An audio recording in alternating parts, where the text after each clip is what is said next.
Assalamualaikum warahmatullahi wabarakatuh. Yang saya hormati, Ibu Wahyu Purwasi selaku dosen pengampus sejarah kebudayaan Islam. Pertama-tama, marilah kita panjatkan puji dan syukur atas kehadirat Allah Subhanahu wa Ta'ala, karena atas nikmat dan kehadiratnya kita dapat melakukan kuliah online tanpa ada halangan sedikit pun. Salawat serta salam tak lupa kita haturkan kepada junjungan kita Nabi besar Muhammad SAW, yang dimana nantinya akan kita tunggu-tunggu syafaatnya di yaumul kiamah nanti. Allahumma amin. Di sini kami dari kelompok 5 ingin memaparkan makalah yang berjudul Kebudayaan Islam Periode Dinasti Abbasiyah. Sebelumnya saya akan memperkenalkan nama-nama dari kelompok saya.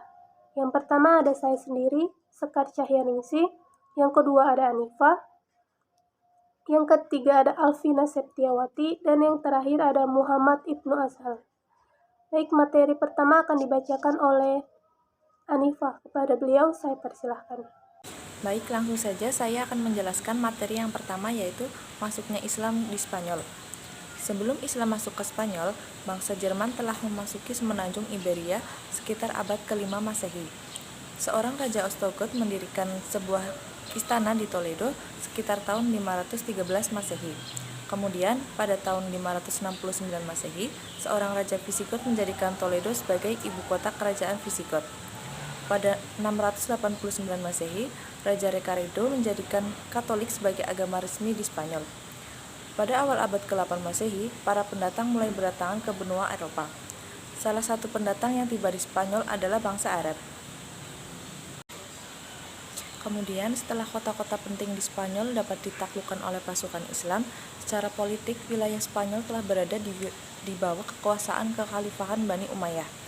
Dalam menaklukkan ekspansi di wilayah Spanyol, umat Islam dapat dengan mudah meraih kemenangan sehingga dalam waktu yang cukup singkat dapat menguasai Spanyol. Faktor yang membuat proses penaklukan Spanyol oleh Islam berjalan mudah.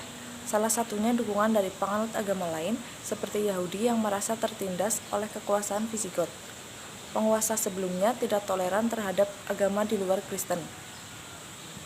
Selanjutnya yaitu perkembangan Islam di Spanyol. Perkembangan Islam di Spanyol terbagi menjadi 6 periode. Yang pertama yaitu Spanyol dipimpin oleh para wali yang dipilih oleh Khalifah Bani Umayyah. Situasi politik belum stabil sempurna, masih terdapat banyak gangguan dari dalam maupun dari luar. Kemudian periode kedua, umat Islam mencapai kemajuan dalam bidang politik maupun dalam peradaban. Salah satu buktinya yaitu Masjid Cordova yang didirikan oleh Abdurrahman Ad-Dakhil serta sekolah-sekolah di kota Spanyol. Kemudian periode ketiga, Spanyol dipimpin oleh seorang khalifah. Di masa inilah Spanyol mencapai kemajuan dan puncak kejayaan hingga menandingi Daulah Abbasiyah di Baghdad. Kemudian periode keempat, Spanyol terpecah belah menjadi beberapa negara dan pada periode ini juga mengalami pertikaian intern. Kemudian periode kelima, kekuasaan Islam di Spanyol dipimpin oleh para penguasa yang lemah dan akhirnya pada tahun 1238 Masehi, Kristen berhasil menguasai Cordova. Selanjutnya pada tahun 1248 Masehi berhasil menguasai Sevilla. Dan akhirnya lama-kelamaan hampir seluruh wilayah kekuasaan Islam di Spanyol direbut oleh Kristen. Kemudian periode ke-6, Islam hanya berkuasa di kota Granada yang dipimpin oleh sebuah dinasti yang bernama dinasti Amar. Ini merupakan pertahanan terakhir Islam di Spanyol. Namun kondisi politik dinasti tersebut tidak benar-benar stabil terjadi. Banyak perselisihan di dalamnya. Hal tersebut memicu terjadinya sebuah pemberontakan. Selanjutnya, saya akan menjelaskan tentang pembentukan dinasti Umayyah II di Spanyol. Dalam kekuasaan dinasti Umayyah II di Andalusia ini terbagi menjadi dua periode kekuasaan, yaitu periode keamiran dan periode kekhalifahan. Pergantian periode kekuasaan ini terjadi sebagai puncak kekuasaan dinasti Umayyah II di Andalusia dalam menguasai wilayah ini, serta menjadikan Andalusia sebagai pusat peradaban manusia yang sangat tinggi, tidak kalah dengan kekuasaan di Baghdad dan Mesir. Periode pertama, periode keamiran, ini berlangsung selama 173 tahun, yaitu sejak tahun 765 Masehi sampai 929 Masehi. Pemimpin pada masa keamiran ini dimulai dari Abd al-Rahman I, Hisam I, Al-Hakim I, Abd al-Rahman II, Muhammad I, Al-Munzir, Abdullah, sampai dengan Abd al-Rahman III. Periode kedua adalah periode kekhalifahan yang otonom. Periode ini membawa Andalusia pada puncak kemajuan peradabannya. Periode ini dimulai oleh Khalifah Abd ar-Rahman III dan berakhir sampai ke Khalifah Hisam III Al-Mu'tadi. Selanjutnya, masa kemajuan pemerintah dan perkembangan ilmu pengetahuan. Berikut adalah beberapa kemajuan peradaban Islam di Spanyol dari beberapa aspek. Kemajuan intelektual. Yang pertama, filsafat. Kejayaan Islam di Spanyol telah menghasilkan kebudayaan dan peradaban yang sangat brilian sepanjang sejarah Islam. Spanyol memiliki peranan sebagai perantara ilmu pengetahuan Yunani Arab ke Eropa pada abad ke-12 Masehi.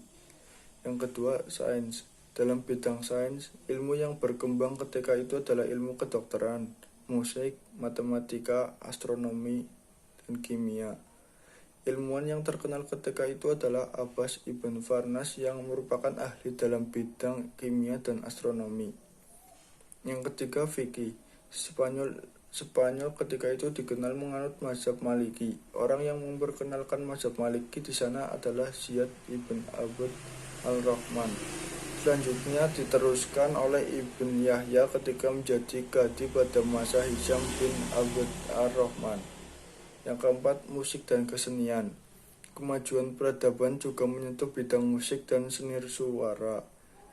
Islam di Spanyol mencapai kejayaan dalam bidang musik dan kesenian dipelopori oleh Al-Hasan ibn Nafi yang dijuluki Syariab. Yang kelima, bahasa dan sastra. Kemajuan dalam bidang bahasa juga dirasakan di mana bahasa Arab dijadikan sebagai bahasa resmi pemerintahan Islam di Spanyol. Kebijakan ini dapat diterima dengan sukarela oleh orang Islam dan non-Islam. Yang B, kemajuan arsitektur. Tidak hanya dalam bidang ilmu pengetahuan saja, pembangunan fisik juga mendapat perhatian umat Islam ketika itu. Untuk melancarkan akses ekonomi dan perdagangan, jalan-jalan dan pasar dibangun. Bidang pertanian demikian juga sistem irigasi yang sebelumnya tidak dikenal. Kemudian diperkenalkan oleh orang Islam kepada masyarakat Spanyol. Di antara bangunan-bangunan monumental yang bernilai arsitektur tinggi yang masih tegak sampai saat ini adalah Masjid Jami dan Madinat Az-Zahra di Cordova, Istana Puri Al-Hamra di Granada, serta Alcázar di Sevilla. Saya Sekar Cahyaningsih, NIM 2017200113 akan menjelaskan tentang pengaruh peradaban Islam di Spanyol bagi kebangkitan Eropa. Spanyol merupakan tempat yang utama bagi Eropa untuk menyerap peradaban Islam, baik dalam bentuk hubungan politik, sosial, maupun perekonomian.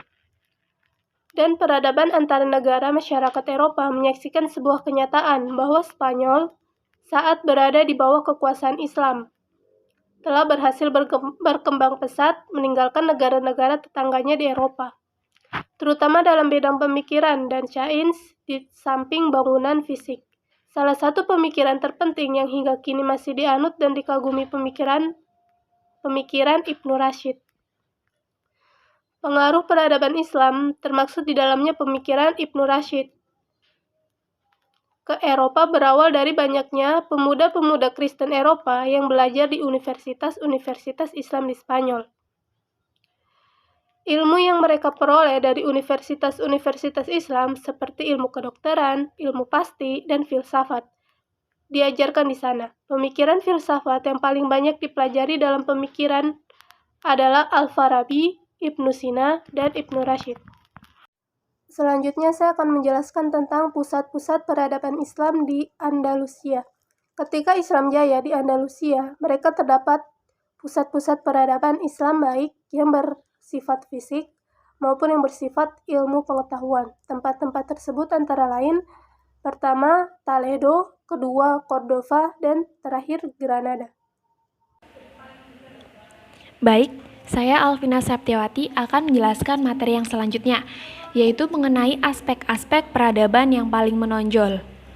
Pada masa kekuasaan para Khulafaur Rasyidin, banyak kemajuan peradaban yang telah dicapai.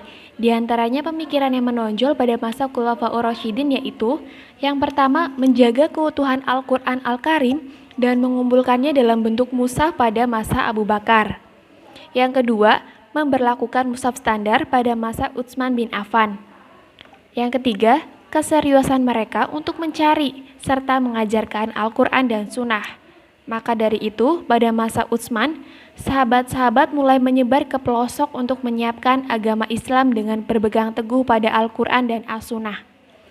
Dan yang keempat yaitu sebagian orang tidak senang kepada Islam, terutama dari pihak orientalis abad ke-19, banyak yang mempelajari fenomena Futuhat al-Islamiyah. Mereka mengatakan bahwa Futuhat ini adalah perang dengan motif ekonomi, yaitu mencari kekayaan negeri yang ditundukkannya.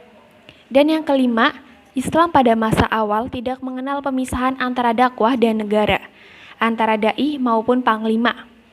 Tidak dikenal orang yang berprofesi sebagai dai. Para khalifah adalah penguasa, imam sholat, mengadili orang yang berselisih, dai, dan juga panglima perang.